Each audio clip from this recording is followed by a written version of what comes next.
Before I get into this video, I just wanted to say that once again the Appalachian region, Kentucky, parts of Virginia, and some parts of Tennessee and West Virginia got hit once again with some pretty bad flooding the last week or so. People in my area in eastern Kentucky, many people are still without power or just have had their power restored over the last day or two, and some are still without water. A lot of people lost their homes, and there were at least 12 deaths in Kentucky, and the death toll may rise from this because, they're still waiting for waters to go down and such. But I just wanted to say to any of you who listen to me who believe in the power of prayer, or whatever it is that you feel, if you feel inclined to send wishes or prayers to these people's families. It's just been devastating, and it's been back to back. We had flooding in 2022 that they said was like a once in a lifetime flood, and once again we get hit, and some people are saying that this flood may be even worse than the last one. But this is one reason why I hadn't been on YouTube making videos the last week or so. And as I get into this video, I just want to also say this real quickly. My software, my video editing software that I have used, changed recently. I guess my laptop ran some kind of an update and it just changed, or the editing software itself made some kind of update, and it just changed a lot, and I lost several features in my video editing process that I used. So making these videos, it's going to take me a little bit more time to get used to this change on this software. I've tried several different ones, but none of them have the features that I look for. So if anybody has any suggestions on a good video editing software, let me know, because I'm interested in looking into any possibilities. So I'm going to get into this story today. I had a subscriber, a viewer, watched one of my videos recently and suggested this story about this woman. And so I wanted to read as much as I could about her. And this is the story of Angela Hamby. Angela Hamby left her home in Wilkesboro, North Carolina at 9:30 a.m. on October the 29th, 1982. She was going to make a car payment for herself and deposit money into a bank account at the NCNB Bank. Afterwards, she planned to deliver a message to her sister, who was just up the street from the bank. She was then going to return to her home and get ready for an out-of-town shopping trip with her mother. Now, it says that she was going to deposit some money into the bank account for her mother. It never does say. I never did see anything that said how much money she had. But this could have been the motive behind her disappearance. She didn't arrive home by noon, so her mother called the bank, and they said that she had never been there. She had not also been to see her sister. She was never seen or heard from again. Later that day, her car, a 1980 silver Mazda RX-7, was found unlocked and abandoned at Glenn's Tasty Freeze in Wilkesboro. It was parked in the back. It had a full tank of gas, and her pocketbook, her driver's license, and her key were inside the car, but her keys was gone. And so was the money she'd been carrying. They found no money in the car. Witnesses reported seeing her at 11:30 a.m. driving her car to the location where it was found. They said that she was accompanied by a rough-looking, blonde-headed man at the time. She has never been seen or heard from again. and there's a sketch of the suspect. Well, they're calling him a suspect. They found no foul play. They found no blood, or they found no, broken glass around the car. Nothing to indicate that she had been attacked or dragged away, or any kind of force had happened there. So they're saying the suspect, but witnesses said this man was in. I guess he was in the car with her. He could have held her at gunpoint. He could have, forced her to that location, then got her out and put her into another car. But there's nothing to say that, unless, they didn't have cameras at that time, so, all around the outsides of restaurants and such. But she was described as a dependable person, and she would not have left on her own without telling anybody. She graduated from West Wilkes High School and took a job in data processing at Northwestern Bank. Now, they said that she'd had no trouble at her job. She worked at a bank, but she'd had no problems.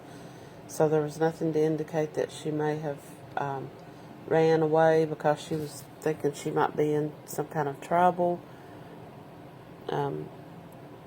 She had also enrolled at Wilkes Community College, and she hoped to transfer to Appalachian State University.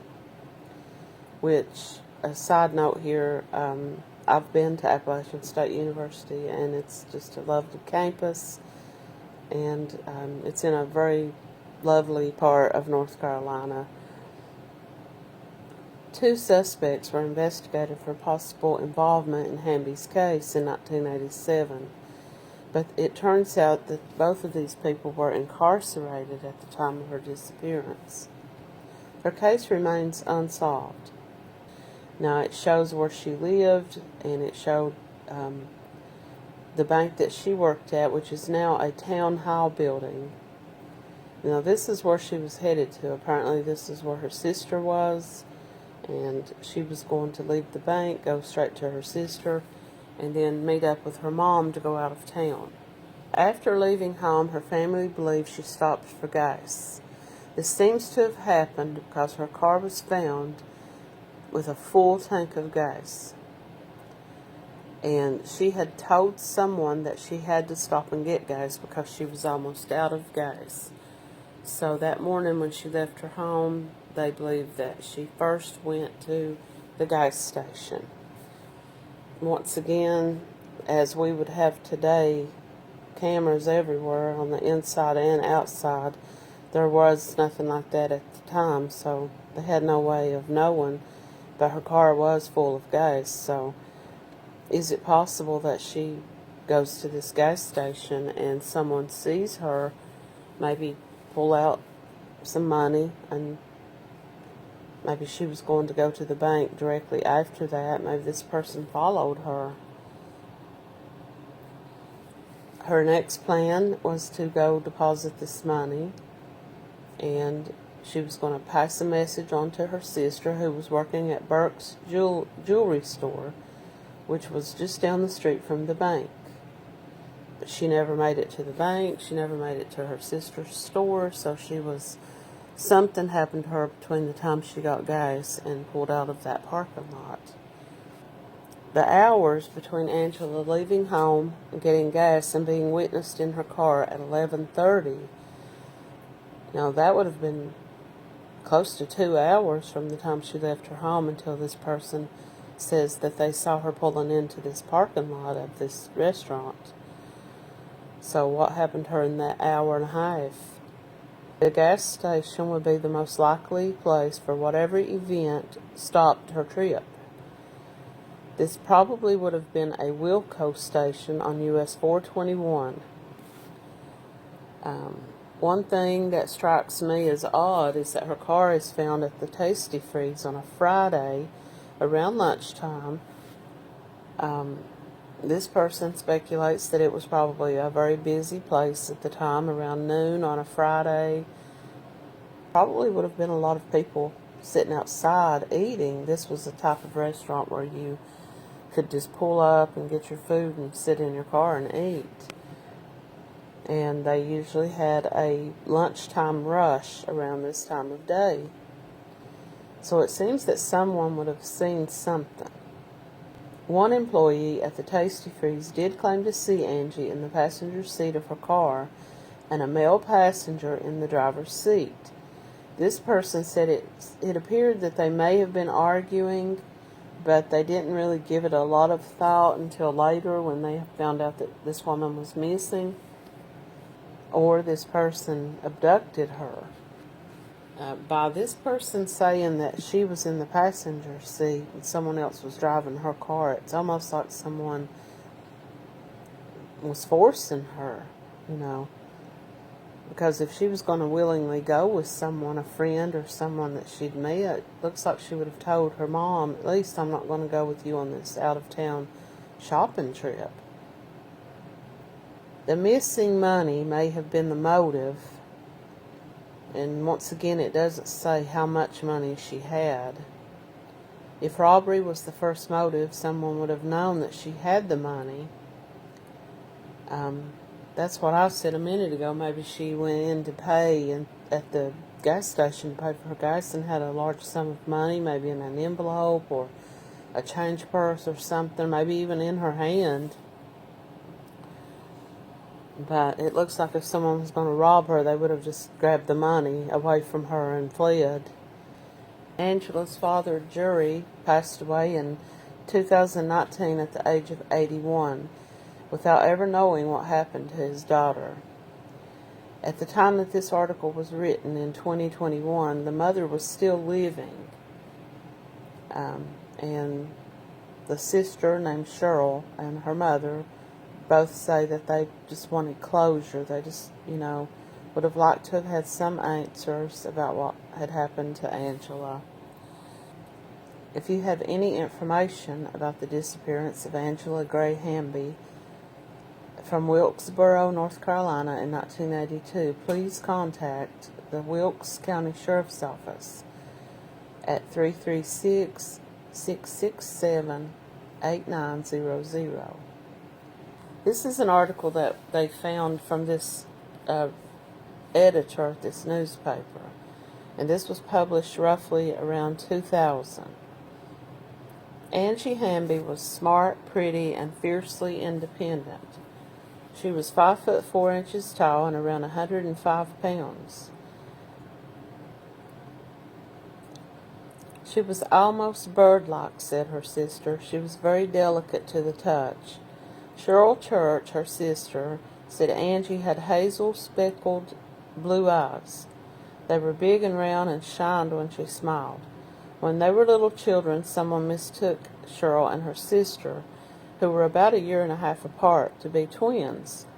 To look into Cheryl's eyes is almost like going back 19 years and seeing Angie once again. But there is more than just a resemblance between the two. There's a melancholy joy that quickly changes to confusion. I was thinking the other day about how it used to be with Angie, said Cheryl. I've spent half my life without her, and that just seems so odd. I was 22 years old when my sister disappeared, and I've spent half my life wondering and worrying about Angie. I dreaded night time to come, she said, because I always had bad dreams. Every night I would be searching for my sister. Some nights I would dream that I found her, but then I would wake up and she wasn't there. I fall to pieces all over again, she said. As the older sister, Cheryl felt guilty because she couldn't find Angie. I had this gut feeling that she was dead, but I didn't want to believe it. If there was even a chance that she was still living and breathing, I know she would have tried to get to me. She would have tried to get help.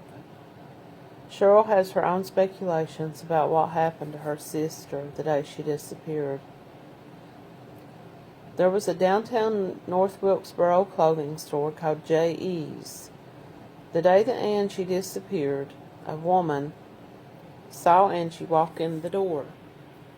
Cheryl said because they were regular customers, she knew Angie, and this woman said she knew that it was Angie that walked in the door. She told me that she was standing near the front of the store, just looking through clothing like nothing was out of the ordinary. She said she was looking out the window the whole time, like she was watching someone out on the street. Now see, this brings me back to the possibility that someone may have followed her from that gas station. And maybe she realized someone was following her. Maybe she got scared and walked into this store hoping that her instincts, maybe she was hoping that her instincts were wrong and that this person would just go on. And after a few minutes of being in the store, she would go back out to get into her car and go about her day. But maybe she was right, and maybe someone was following her, and she ducked into this store, and when she came back out, maybe they were out there waiting for her. The woman was working at the store was busy, and she said she didn't notice that Angela had left the store. This was at around 10 a.m., she said. But now, she and her mother had both taken the day off from work and had planned an out-of-town shopping trip. Around noon, Angie's car was spotted at Glenn's Tasty Freeze.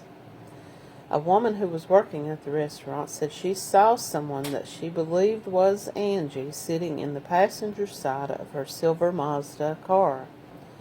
There was a man in the driver's seat, and the woman says, looking back on it, she believed that they may have been arguing.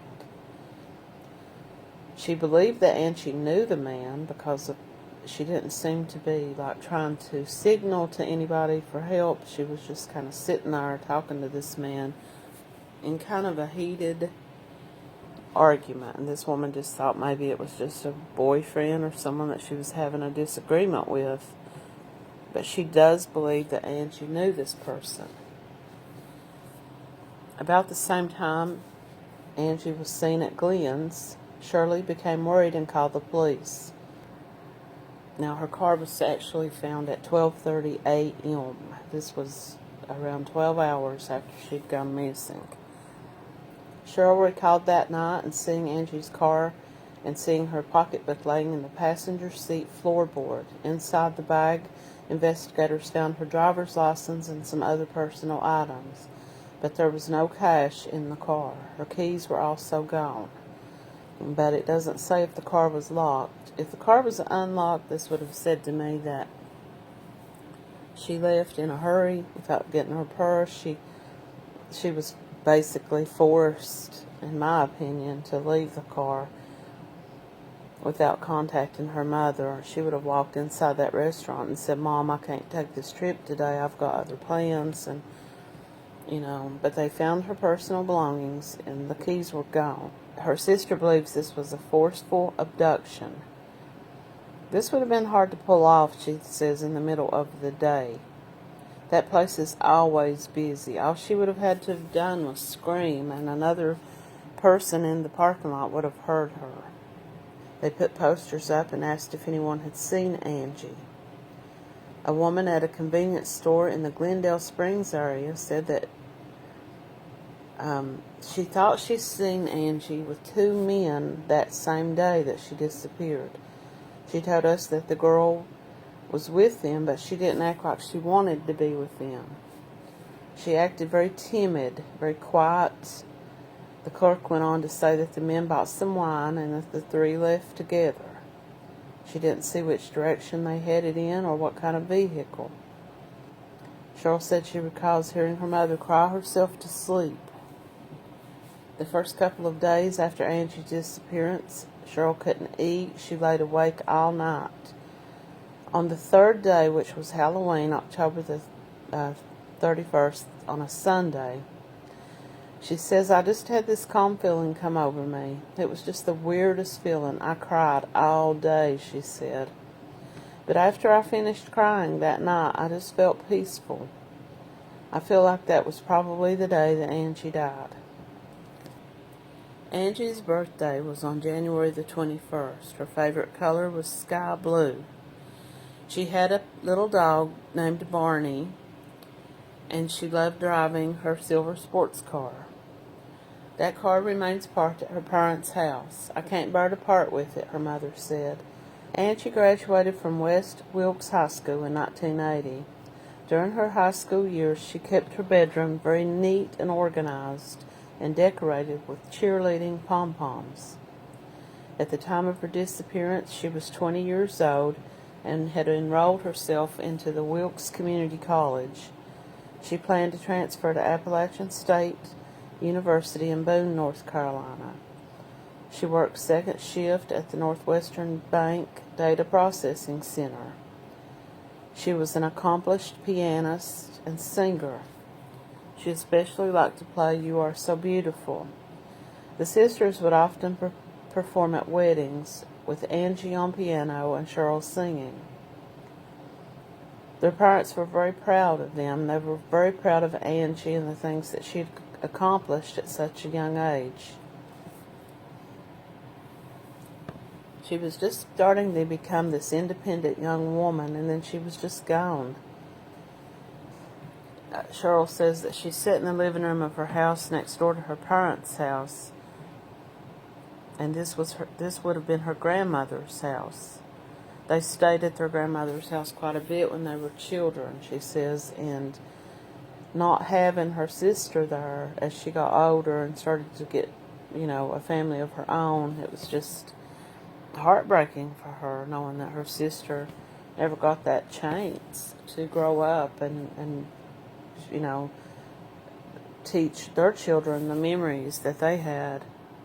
Hamby disappeared in 1982, and all the previous leads in the case have led nowhere. But they are hoping that to reopen this investigation, that they may be able to get new eyes on it, and with today's technology, to enhance this, image of this man, and maybe someone will remember something. Angie is much more than just faded photographs to her family and friends. They always remember her in high school. They remember the outgoing person that she was. They say even though she was a cheerleader in her private life, she was pretty quiet. She didn't have a big mouth. His friend says, I had a big mouth, but she didn't. And she hung out with a relatively small group of friends. And she just, they just describe her as not leading a lifestyle that would have led to her being involved in anything that, would have gotten her into any kind of trouble or mixed up with any kind of people that might have gotten her into trouble. It was just shocking to everybody that this happened. They just have no idea.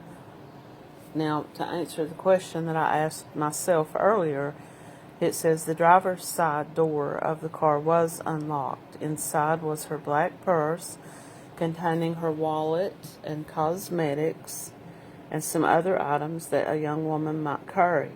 But there was no cash. And perhaps the oddest thing of all was that the identification cards remained in the purse, meaning like her driver's license, the registration of the car, everything was in her name. They did a special fingerprinting process called superglue fuming and looked for any fingerprints that might have been in the car. Now, if this man had been driving the car, as this witness said, were there no fingerprints on the door, on the steering wheel? It just goes on to talk about how the police went on to investigate and talk to her friends and people from her job, her family members. They investigated by going back to this gas station and to the bank and other places, just kind of trying to get an idea of her state of mind. And calls did pour in. There were sightings of Angie as far away as California. One couple was so sure that they had seen Angie in the Dallas, Texas area that they told the sheriff this was definitely her, and they were so adamant about this that the sheriff, Kyle Gentry, drove all the way to Texas. He sat down and interviewed the young couple who said that they had seen Angie. But as it turned out, it wasn't her, or at least they could find no trace of her there. And they got so many leads, it became almost impossible for them to follow up on every lead. And so this is kind of where this article leaves off. Angie's never been found. For nearly 4 decades, the mystery of Angela's disappearance has haunted the Wilkesboro, North Carolina area, her family, her friends, and even the investigators. Whatever became of the smart, hard-working 20-year-old? It just stands at Angie left her home at 9:30 a.m. on October the 29th, 1982. She was supposed to make a car payment and deposit some money into the bank. And witnesses say that they believe that they saw her in the parking lot at this Tasty Freeze at around 11:30 a.m., which was about 2 hours after she had left her home. She had spoken to her family that morning, telling them her plans for the day, and that was the last time anyone ever talked to her. To wrap Angela's story up, I'll just say a couple of questions that I had were, is it possible that someone knew she worked at this bank? Maybe they saw her that morning with a envelope, a bank type of envelope, and maybe they thought she had a large sum of money. I never did see anything that said how much money she did have. So is it possible that this was just someone who followed her that morning? Or it could have been someone who knew she worked at this bank and thought that they would find an opportunity to try to attack her and rob her. But what led them to taking her had to have been someone that she knew and could identify. Also, did she have a boyfriend? There was no mention of anything about that. If she'd had a breakup or anything of that nature, or if she was seeing anybody. As close as she and her sister were, I would think that her sister might have known if she'd been seeing somebody or if she'd had problems with anybody. Did she go to this restaurant for lunch often? Because it was right there near where she worked. Is it possible that someone saw her coming in and out of this restaurant from time to time and just began to watch her movements? Maybe that was why she went into this store that day and was kind of acting like she was waiting for someone outside to leave. The store clerk said that she just kind of looked like she was watching out the window, like maybe she was seeing someone outside. I don't know about that either. Could she have been a victim of a random attack? Maybe someone was at this gas station.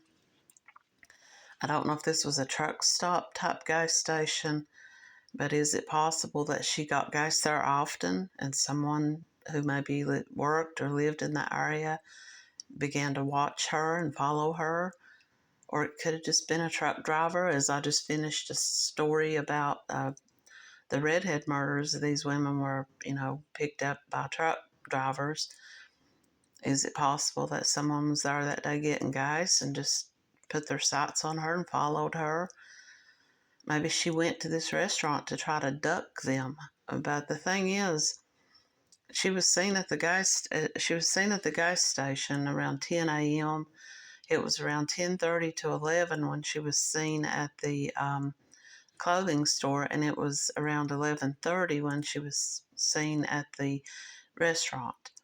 And during all this time, she was supposed to be going to see her sister. She was supposed to deposit some money, make a car payment, and then go pick up her mom to go shopping. And none of these things happened. So something between 9:30 and noon that day changed her plans. And is it possible she was a victim of trafficking in some way? Because people in Texas said they saw a woman and they were adamant. They had seen her picture on the back of a semi truck. This man that owned a fleet of trucks had put her picture up on the backs of his trucks, and they hauled all around the United States, so her picture was out there. And these people saw this picture on the back of this truck, and they said they knew that they had seen her there in Dallas, Texas. So is it possible that it was her? And I hope that one day her family does get closure. I know her father has died. I don't know about her mother, but her sister is still seeking answers. And that's all I could find on Angela. And I want to say thanks to the viewer, Pamela Loves to Read at 2497. She was the one who brought this story to my attention. And I hope she and the rest of you all enjoy this video. Thanks for watching.